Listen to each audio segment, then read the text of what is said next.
Congress secular పార్టీనా కాదా అనేది రాహుల్ గాంధీ, ప్రియాంక గాంధీ స్పష్టం చేయాలని మాజీ మంత్రి ఎమ్మెల్సీ మహమూద్ అలీ డిమాండ్ చేశారు. రేవంత్ రెడ్డి పాలనలో రాష్ట్రంలోని మైనార్టీలకు తీవ్ర అన్యాయం జరుగుతుందని విమర్శించారు.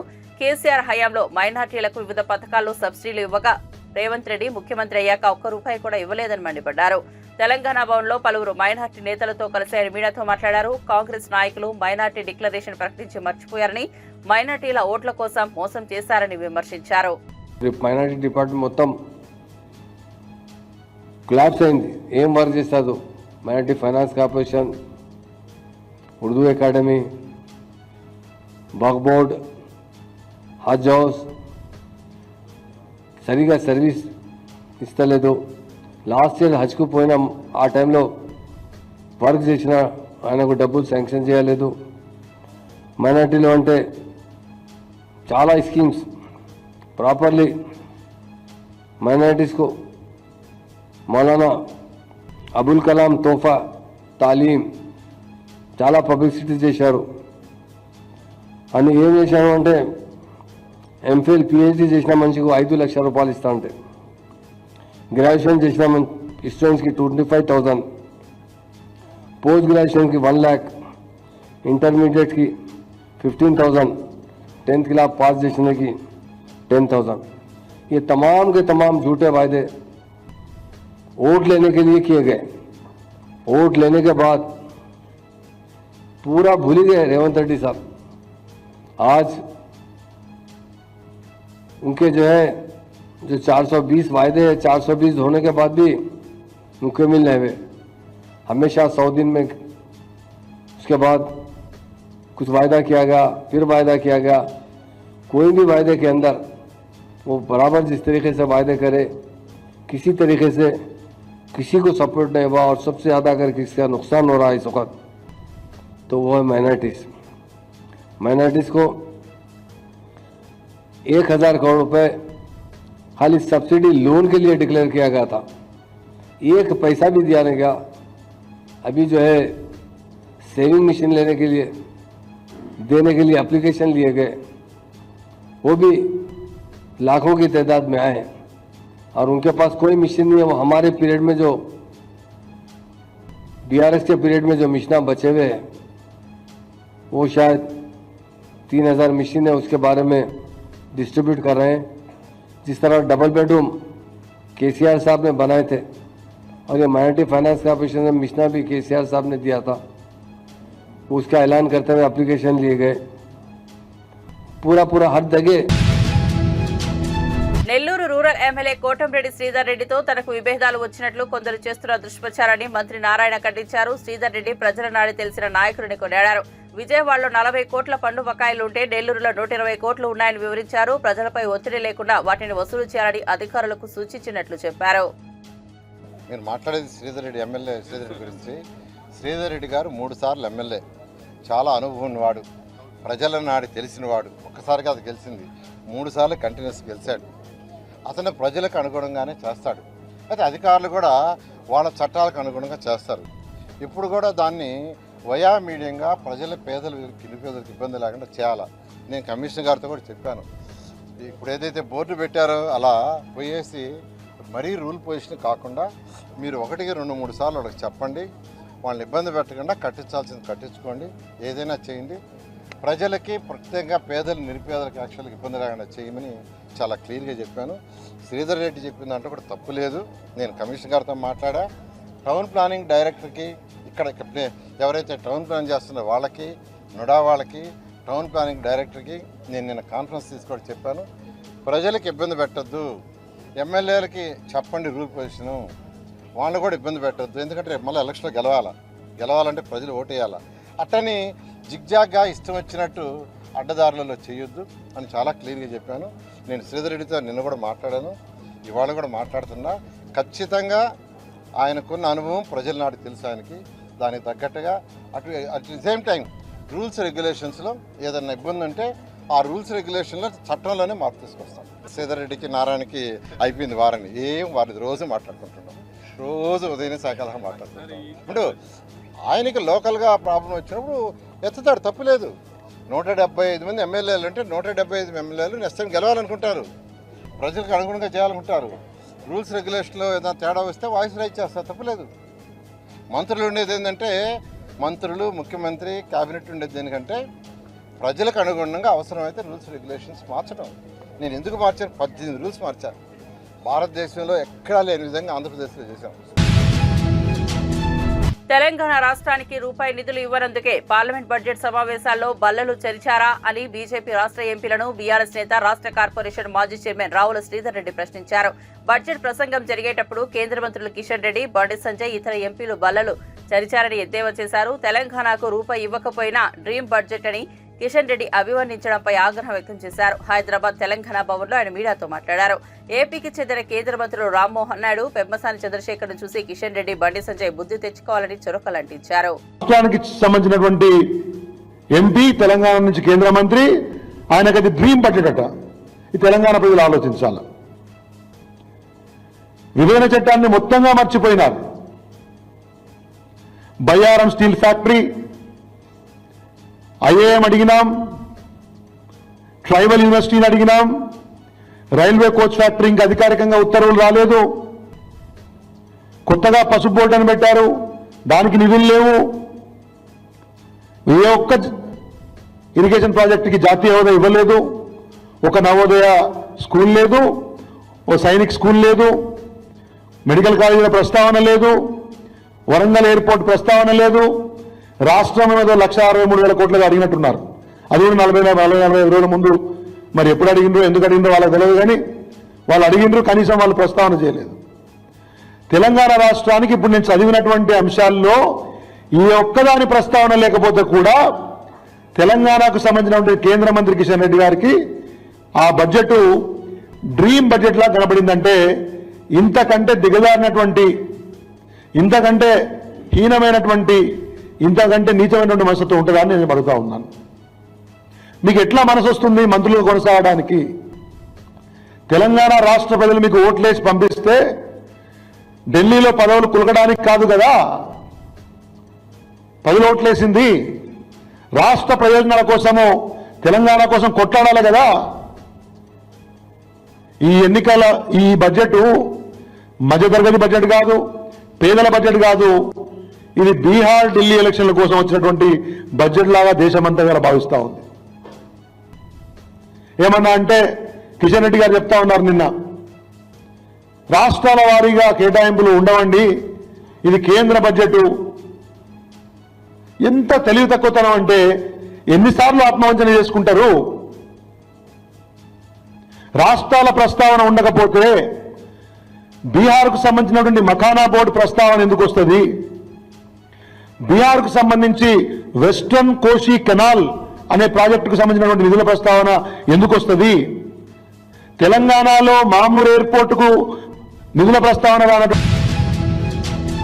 అరసవెల్లి సూర్యనారాయణ స్వామి ఆలయంలో రథసప్తమి ఉత్సవాలను వైభవంగా నిర్వహించేందుకు అన్ని ఏర్పాట్లు చేశామని కేంద్ర మంత్రి రామ్మోహన్ నాయుడు తెలిపారు. సూర్య నమస్కారాలతో రథసప్తమి వేడుకలు ప్రారంభమయ్యాయి. 4,000 మందితో నిర్వహించిన సూర్య నమస్కారాల కార్యక్రమంలో ఎమ్మెల్యే గొడ్డు తో కలిసి కేంద్ర మంత్రి రామ్మోహన్ నాయుడు పాల్గొన్నారు. రథసప్తమిని రాష్ట్ర పండుగగా నిర్వహించేందుకు ముఖ్యమంత్రి చంద్రబాబు నాయుడు అంగీకరించడం గొప్ప విషయమన్నారు. ఎన్నడూ లేని విధంగా రథసప్తమి ఉత్సవాల్లో హెలికాప్టర్ టూరిజంతో పాటు సాంస్కృతిక కార్యక్రమాలు నిర్వహిస్తున్నామన్నారు.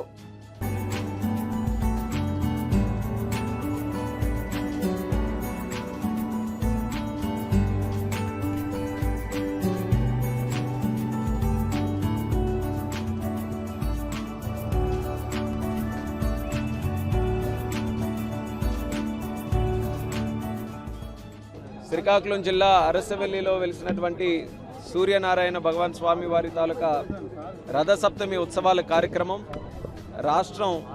రాష్ట్ర పండగగా నిర్ణయించిన తర్వాత చాలా గ్రాండ్గా 3 రోజుల కార్యక్రమం నిర్వహిస్తున్నాం. అందులో మొట్టమొదట కర్టెన్ రేజర్ ప్రోగ్రాం కింద సూర్య భగవాన్ స్వామిని ఆరాధిస్తూ సూర్య నమస్కారాల ప్రోగ్రాంతో సుమారు 4,000 మందితో ఈ యొక్క కార్యక్రమాన్ని కూడా ప్రారంభించడం జరిగింది. ప్రత్యేకంగా ఈ కార్యక్రమంలో పాల్గొన్నందుకు చాలా ఆనందపడుతున్నాను.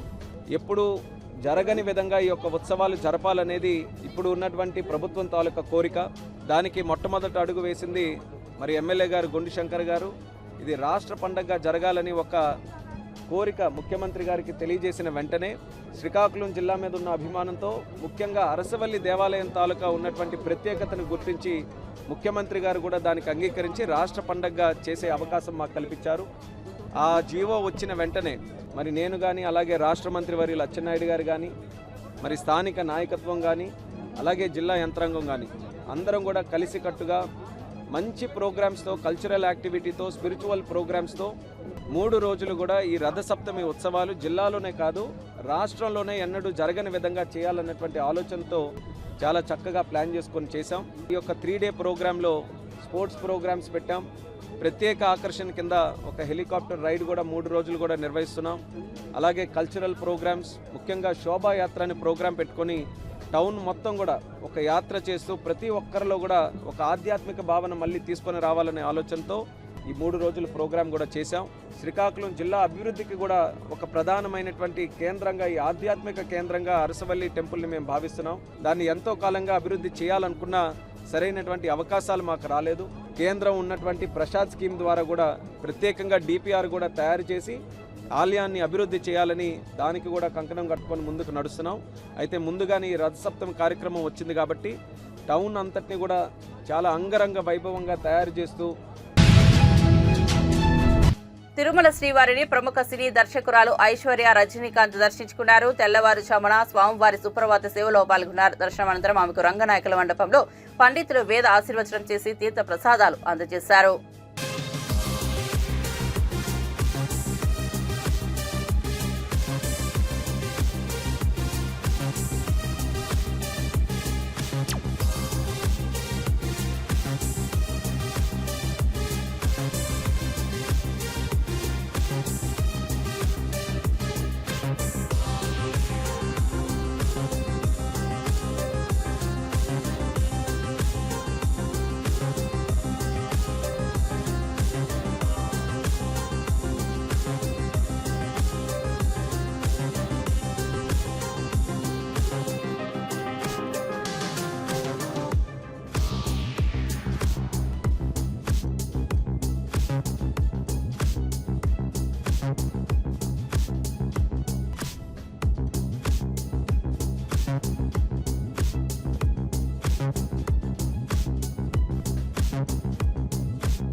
నూట 44 ఏళ్లకు ఒకసారి జరిగే మహాకుంభమేళాకు వివిధ రాష్ట్రాల నుంచి భక్తులు భారీగా తరలివస్తున్నారు. భక్తి పారవశ్యంతో త్రివేణి సంగమం వద్ద పుణ్య స్నానాలు ఆచరిస్తున్నారు. కుంభమేళాలో ఇప్పటికే 30 కోట్ల మందికి పైగా భక్తులు పవిత్ర స్నానాలు ఆచరించినట్లు యూపీ ప్రభుత్వం ప్రకటించింది. ఇంతమంది స్నానాలు ఆచరించినా నదిలోని నీరు స్వచ్ఛంగా ఉందని భక్తులు ఆనందం వ్యక్తం చేస్తున్నారు. ఘాట్ల వద్ద పరిసరాల పరిశుభ్రత, ప్రభుత్వ ఏర్పాట్లపై హర్షం వ్యక్తం చేస్తున్నారు.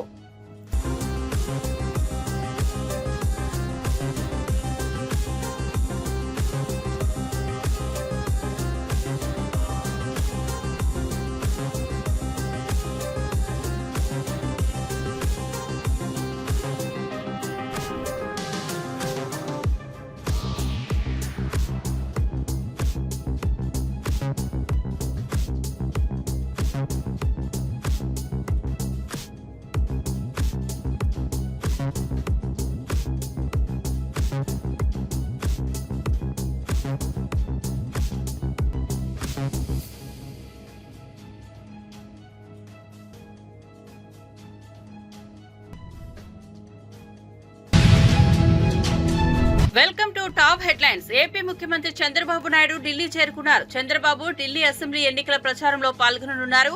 ఆయన బీజేపీ అభ్యర్థుల తరపున ఎన్నికల ప్రచారంలో పాల్గొన్నారు. ఎయిర్పోర్ట్ లో ఆయనకు ఘన స్వాగతం లభించింది. ఢిల్లీలోని తన అధికారిక నివాసం వన్ జన్పథ్ కు వెళ్లిన చంద్రబాబు అక్కడి నుంచి ఎన్నికల ప్రచారానికి తరలి వెళ్లారు. ఢిల్లీలో తెలుగువారు ఎక్కువగా నివసించే ప్రాంతాల్లో చంద్రబాబు ఎన్నికల ప్రచారం సాగుతోంది. బీజేపీ అభ్యర్థులను గెలిపించాలని చంద్రబాబు తెలుగువారికి పిలుపునిచ్చారు. ఆయన తన సభల్లో తెలుగులోనే ప్రసంగించారు. ఈ సందర్భంగా తన ప్రసంగంలో ఆయన అధికారిక ఆప్ ను టార్గెట్ చేశారు. ఇచ్చిన మాట నిలబెట్టుకోవడంలో ఆప్ విఫలమైందని, అదే సమయంలో నరేంద్ర మోదీ నాయకత్వంలోని కేంద్రం ఇచ్చిన హామీలు నిలబెట్టుకుంటోందని అన్నారు.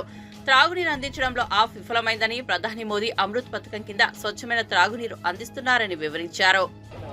ఆర్టిఫిషియల్ ఇంటెలిజెన్స్ ని ప్రమోట్ చేసే వ్యక్తి మన ప్రధానమంత్రి నరేంద్ర మోడీ గారని చెప్పి మీకు తెలియజేస్తున్నా. రెండోది మీరు చూస్తే గ్రీన్ ఎనర్జీ, ప్రపంచం అంతా కూడా గ్రీన్ ఎనర్జీ వైపోయి వాతావరణ కాలుష్యాన్ని కాపాడే పరిస్థితికి వస్తున్నారు. ఇవన్నీ చూస్తే మొట్టమొదటిసారిగా 2025 దావోస్లో ప్రపంచం మొత్తం చర్చించే అంశాలు ఈ రెండు ప్రధానంగా ఉన్నాయి. ఒకప్పుడు నేనే 1995లో ఇన్ఫర్మేషన్ టెక్నాలజీ గురించి మాట్లాడాను. ఇప్పుడు ఏఐ గురించి మాట్లాడుతున్నాను. ప్రతి ఒక్క ఇంటికి ఒక ఏఐ తయారు కావాలి. ఇది సాక్షాత్ ప్రధానమంత్రి నరేంద్ర మోడీ గారి విజను. ఈరోజు మీరు ఒక విషయం గుర్తుపెట్టుకోవాలి. ఢిల్లీలో ఉండే ప్రజలందరూ ఆలోచించాలి. అందులో ప్రత్యేకంగా మా తెలుగు తమ్ముళ్ళు, తెలుగు చెల్లెళ్ళు ఢిల్లీలో ఇంటింటికి వెళ్ళాలి. బీజేపీ గెలుపు దేశ చరిత్రకి ఒక మలుపని చెప్పాల్సిన బాధ్యత మీ అందరి పైన ఉంది. ఈరోజు మనందరం కూడా ఒక హిస్టారికల్ అకేషన్ లో ఉన్నాం. నేను ఎందుకు ఈ మాట మాట్లాడుతున్నానంటే, ఐటీలో మనం మొట్టమొదటిసారిగా ముందడుగేశాం. భారతీయుల్ని డిఫీట్ చేసే వాళ్ళు ప్రపంచంలో ఎవరూ లేరు. రెండోది, యువత మా తమ్ముళ్ళు ప్రపంచం అంతా దూసుకుపోయే పరిస్థితికి వచ్చారు. భారతదేశానికి డెమోగ్రఫిక్ డివిడెండ్ అంటే యువత ఒక పెద్ద ఆస్తిగా తయారైంది. మూడోది, సరైన నాయకుడు మన దేశం.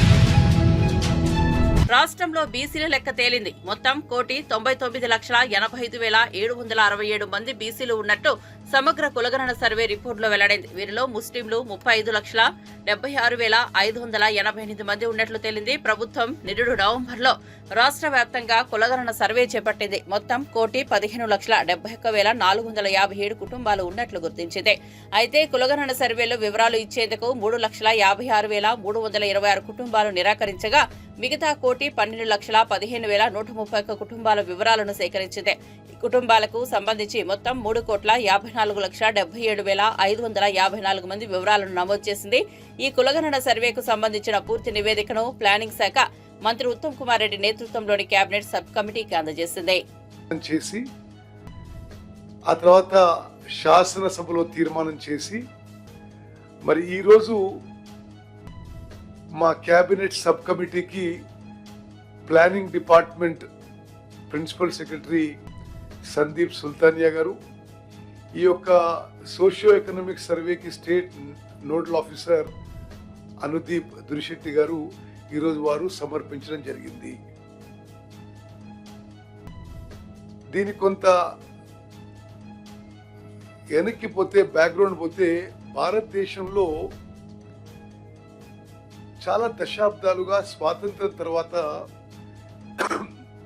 సెన్సస్ జరుగుతూ వస్తుంది. కులగణన మేము చేసింది caste census. Normal census every decade జరుగుతూ ఉండింది. బట్ ఎక్కడ కూడా accurate proper comprehensive social justice కోసము క్యాస్ట్ సెన్సస్ మరి సెన్సస్ లో ఇంక్లూడెడ్ భాగం కాదు. మా ప్రభుత్వం వచ్చిన తర్వాత సమాజంలో అన్ని వర్గాలకి న్యాయం జరగాలని, weakest of the week, poorest of the poor sections కూడా అన్ని విధాలుగా సోషల్, ఎకనామిక్, పొలిటికల్, ఎడ్యుకేషనల్ అన్ని రంగాల్లో న్యాయం జరగాలని చెప్పి అక్యురేట్ డేటా కోసం ఇదొక గొప్ప ఎక్సైజ్ మేము ప్రారంభించడం జరిగింది. స్వతంత్ర భారతదేశంలో ఇంత పెద్ద socio economic survey, socio economic caste survey మరొక రాష్ట్రంలో కానీ దేశంలో ఏనాడు జరగలేదని చెప్పి నేను మనవి చేస్తాను. నిరంతరం రాహుల్ గాంధీ గారి ఇన్స్పిరేషనల్ లీడర్షిప్, వారి మాటలు, వారి ఆదేశాల మేరకు, వారి సిద్ధాంతాలు. శనివారం ప్రవేశపెట్టిన కేంద్ర బడ్జెట్ ప్రజల ఆశలకు అనుగుణంగా ఉన్న బడ్జెట్ అని కేంద్ర పౌర విమానయాన శాఖ మంత్రి కింజరపు రామ్మోహన్ నాయుడు కొనియాడారు. శ్రీకాకుళంలో మీడియాతో మాట్లాడిన ఆయన మధ్యతరగతి కుటుంబాలకు ఊరట కలిగించే బడ్జెట్ కు అభివర్ణించారు. ఏపీ అభివృద్ధికి నిధులను కేటాయిస్తున్నారని కేంద్ర మంత్రి చెప్పారు. నిర్ణయం, అటువంటి నిర్ణయం, సాహసోపేతమైనటువంటి నిర్ణయం తీసుకున్నటువంటి ప్రధానమంత్రి గారికి, ఆర్థిక మంత్రి నిర్మలా సీతారామన్ గారికి ప్రత్యేకమైనటువంటి ధన్యవాదాలు దేశ ప్రజల తరపున తెలియజేసుకుంటున్నాను. ఎన్నో సంవత్సరాల నుంచి మధ్యతరగతి వర్గం వారికి ఉన్నటువంటి కోరికని ఈ యొక్క కేంద్ర ప్రభుత్వం ఈ రోజు నెరవేర్చింది. అలాగే ఆంధ్రప్రదేశ్ రాష్ట్రానికి సంబంధించి గతంలో కూడా చెప్పాం, 7 నెలల్లో డబుల్ ఇంజిన్ సర్కార్ తాలూకా కార్యక్రమాల వల్ల విశాఖ స్టీల్ ప్లాంట్ కి సుమారు 10,500 కోట్లు, రైల్వే జోన్ కి శంకుస్థాపన, అలాగే పోలవరం ప్రాజెక్టు కి 12,300 కోట్లు, అలాగే అమరావతి ప్రాజెక్ట్ కి సుమారు 31,000 కోట్లు, అలాగే 2 నోడ్లు, ఓర్వకల్లు కొప్పర్తి నోడ్లు, క్రిస్ నోడు, ఇలా చాలా కార్యక్రమాలకి కేంద్ర ప్రభుత్వం మనకు సహకరిస్తూ నిధులు కూడా మంజూరు చేయడం జరిగింది. నిన్న జరిగినటువంటి బడ్జెట్ లో కొత్త స్కీమ్స్ ను కూడా కొన్ని పెట్టారు. జల్ జీవన్ మిషన్ గత ప్రభుత్వం చేసినటువంటి అరాచకాల వల్ల ఎక్కడ సరైనటువంటి పైప్ లైన్ గానీ స్కీమ్ గానీ చేయలేకపోయాం. చంద్రబాబు నాయుడు గారు వచ్చిన తర్వాత రివ్యూ చేశారు. సుమారు 15,000 కోట్ల రూపాయలు కేంద్రం ఇచ్చిన తర్వాత కూడా ఒక ప్రోగ్రామ్ చేసుకోలేకపోయామని మళ్ళీ కేంద్రం మీద ఒత్తిడి తీసుకుని వచ్చి ప్రెషర్ పెట్టారు. ఏమని? ఎక్స్టెన్షన్ చేయండి, 2025కే కాదు మరొక 3 years ఎక్స్టెన్షన్ చేయండి అని అన్నారు. నిన్న బడ్జెట్ లో చూసాం, కేంద్ర మంత్రి గారు చెప్పారు, ఆర్థిక మంత్రి గారు 3 years కూడా ఎక్స్టెన్షన్ చేశామని. అది ఆంధ్రప్రదేశ్ రాష్ట్రానికి చాలా మంచి కార్యక్రమంగా నేను భావిస్తున్నాను. అలాగే ఎన్నో స్కీమ్స్ రైతులకి సంబంధించి కానీ, మ్యానుఫ్యాక్చరింగ్ సంబంధించి, ముఖ్యంగా యువత ఎవరైతే ఆంటర్ప్రినర్స్ గా తయారవుతున్నారో వాళ్ళందరికీ సంబంధించి స్టార్ట్అప్ నిధులు పెట్టడం, వాళ్ళకి మంచి మ్యానుఫ్యాక్చరింగ్ వైపు అడుగులు వేయడానికి కేంద్ర ప్రభుత్వం కూడా సహకారం అందించడం, ఇలాంటి ఎన్నో విషయాల్లో కొత్త స్కీమ్స్ ను కూడా లాంచ్ చేయడం జరిగింది. మరి ముఖ్యంగా మా సివిల్ ఏవియేషన్ మినిస్ట్రీలో ఒక 120 కొత్త డెస్టినేషన్లు మరి ప్రకటిస్తూ ఉడాన్ స్కీమ్ ఏదైతే ఒక విప్లవాత్మకమైనటువంటి స్కీమ్ ఉందో ఈ సివిల్ ఏవియేషన్ లో, దాన్ని మరొక 10 సంవత్సరాలు కూడా ఎక్స్టెండ్ చేశారు. సుమారు 10% పైన గ్రోత్ రేట్ తో సివిల్ ఏవియేషన్ లాస్ట్ 10 years లో చాలా చక్కగా అభివృద్ధి చెందింది. ఇంకో 10 సంవత్సరాలకు భవిష్యత్తు కూడా మంచి పునాది వేస్తూ ప్రధానమంత్రి గారు కూడా మేము పెట్టినటువంటి రిక్వెస్ట్ ని అంగీకరిస్తూ ఉడాన్ స్కీమ్ ను కూడా ఎక్స్టెండ్ చేశారు. దాని తాలూకా లబ్ధి ముఖ్యంగా ఆంధ్రప్రదేశ్ రాష్ట్రానికి అలాగే దేశం కూడా అందరికీ కూడా లభిస్తుందని మేము ఆశిస్తున్నాం. అలాగే భవిష్యత్తులో కేంద్ర బడ్జెట్ నే కాకుండా మిగిలినటువంటి సమస్యలు కూడా ఏవైతే విభజన చట్టం నుంచి కూడా కొన్ని సమస్యలు అలాగే వస్తూనే ఉన్నాయి, చాలా వరకు కూడా పరిష్కారం ఈ రోజు అందించగలిగాం. మిగిలినటువంటి అంశాలు కూడా ఎప్పటికప్పుడు కేంద్ర మంత్రుల్ని గాని, ఆర్థిక మంత్రి గాని, ప్రధానమంత్రి గారిని గాని వాళ్ళ దృష్టిలో పెట్టి వాళ్ళ తాలూకా సహకారం ఎప్పటికప్పుడు ఆంధ్రప్రదేశ్ రాష్ట్రం వైపు ఉంది కాబట్టి, అలాగే ఢిల్లీలో మనకి ఎన్నికలు జరుగుతున్నటువంటి సందర్భంలో ఎన్డీఏ కూటమిలో భాగంగా చంద్రబాబు నాయుడు గారు కూడా ఆహ్వానించడం జరిగింది. అక్కడ ఉన్నటువంటి ఎన్నికల క్యాంపెయిన్ లో కూడా చంద్రబాబు నాయుడు గారు దాన్ని అంగీకరిస్తూ ఈ రోజు పార్టిసిపేట్ చేయడానికి కేంద్రం ఢిల్లీ రాజధానికి కూడా వెళ్తున్నారు. మరి అక్కడ వసంత పంచమి సందర్భంగా బాసర శ్రీ జ్ఞాన సరస్వతి ఆలయానికి భక్తులు పోటెత్తారు. తమ పిల్లలకు అక్షరాభ్యాసం చేపించడానికి భారీగా తరలివచ్చారు. రద్దీ నేపథ్యంలో ఆలయ అధికారులు తగిన సదుపాయాలు కల్పించకపోవడంతో తాము ఇబ్బందులకు గురవుతున్నామని ఈ సందర్భంగా పలువురు భక్తులు చెప్పారు.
అన్నమయ్య జిల్లాలోని సంబేపల్లిలో ముఖ్యమంత్రి చంద్రబాబు పర్యటించారు. ఈ సందర్భంగా ఐటీ ఉద్యోగులతో నిర్వహించిన ముఖాముఖిలో మాట్లాడారు.